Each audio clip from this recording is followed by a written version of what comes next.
All right, today we are jumping into this absolutely fascinating story. It's a real cat and mouse game, but on a global scale. We're talking about how some of the world's biggest corporations, the household names, legally made billions of dollars in taxes just poof, disappear.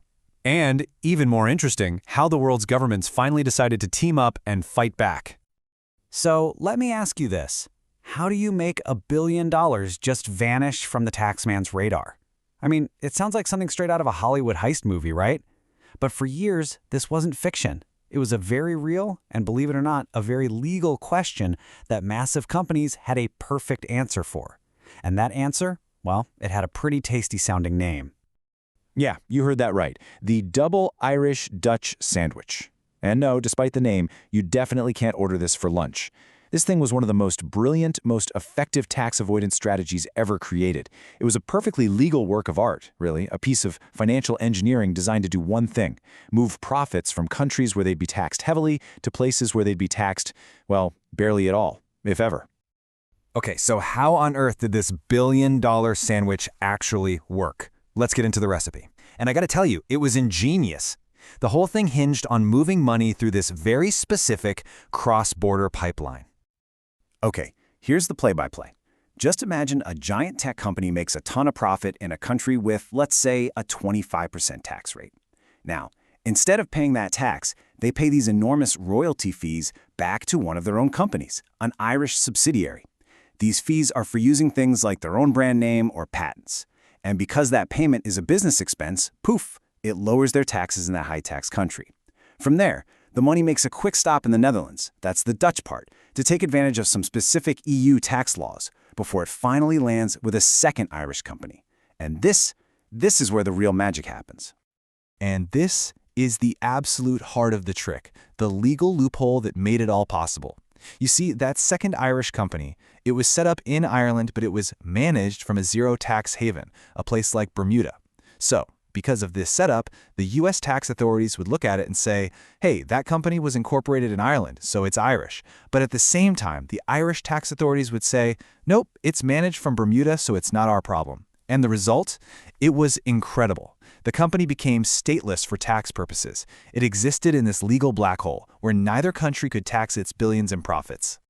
Now you can probably guess that a scheme this good, one that was shifting hundreds of billions of dollars out of government coffers, was never going to last forever.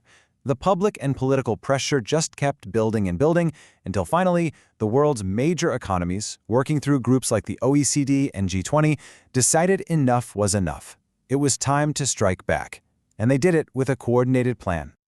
And this crackdown wasn't just one move. It was systematic, it was deliberate. It really kicked off in 2013 with something called the BEPS Project. That stands for Base Erosion and Profit Shifting. Then, by 2015, with all this international pressure, Ireland itself changed its laws, basically banning any new double Irish schemes from being set up. They even went after its successor, a little scheme nicknamed the Single Malt. And then finally, by 2020, the original loophole was officially closed for good, for everyone. So the fix basically came as a 1-2 punch. The first punch was just brilliantly simple. The new rule essentially told every country, your definitions have to match up. You can't have this situation anymore where one country calls a company Irish and another one calls it Bermudan. That's it. That one single rule just completely wiped out the hybrid mismatch that made the whole sandwich possible in the first place. And here comes the second punch. The new rules also brought in a substantial activity test. What does that mean? It means a company couldn't just have a P.O. box and a nameplate in a tax haven to collect billions in royalties. No, you had to have real employees doing real work, like research and development, in that country to get the tax benefits. So no more empty offices with just a brass plate on the door. But, closing these old loopholes was really just playing defense. The world realized it needed to go on offense. It needed a global safety net to stop clever accountants from just inventing new loopholes. And that led to a truly historic agreement, something that was a fundamental game changer for international tax. And it all comes down to this one number.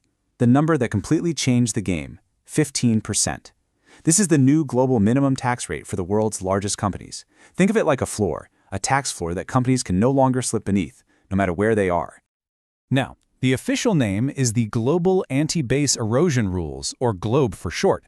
But the idea behind it is incredibly simple. No matter where a huge multinational company books its profits, whether it's in Dublin, Bermuda, or anywhere else, it will end up paying an effective tax rate of at least 15% on them. This completely removes the main reason to shift profits to a zero tax haven in the first place. Why bother if you're going to pay 15% anyway? Okay, but here's the big question, right? How in the world do you enforce a rule like this across more than 140 different countries? I mean, it sounds almost impossible. But the answer is a really, really clever system of interlocking rules that create these powerful checks and balances. And this is the core concept, visualized perfectly. So let's say a company still finds a way to pay only 5% tax in some tax haven. Well, under the new rules, another country gets to step in and collect what's called a top-up tax, in this case the other 10%, to bring the total tax paid right up to that 15% minimum. See? The money doesn't just disappear anymore. So, who gets to collect that top-up tax? This is where the system gets really smart. It's like a pecking order. First dibs go to the company's home country, the country where its headquarters is. That's called the Income Inclusion Rule, or IIR. But what if that country doesn't have the rule? Well, then we have a backstop. It's called the UTPR, and it lets other countries where the company operates collect the tax instead. And finally, there's a third option. The low-tax country itself can say, hey, wait a minute, we'll just collect that tax ourselves up to 15% before anyone else does. That's the QDMTT. It's this watertight three-part system designed to make absolutely sure that someone, somewhere, always collects the tax. All right, so after a solid decade of reforms and this massive global agreement, what's the actual impact? Did it work? Have we really entered a whole new era for how we tax big companies? Let's take a look at the results. The estimated impact is just staggering. These new rules are projected to bring in an extra, get this, $150 billion in tax revenue for governments around the world every single year. I mean, that is a huge amount of money that can be reinvested into public services we all depend on, from schools and hospitals to roads and bridges. And we're already seeing very real results. For example, the amount of U.S. profits being stashed offshore has actually started to fall.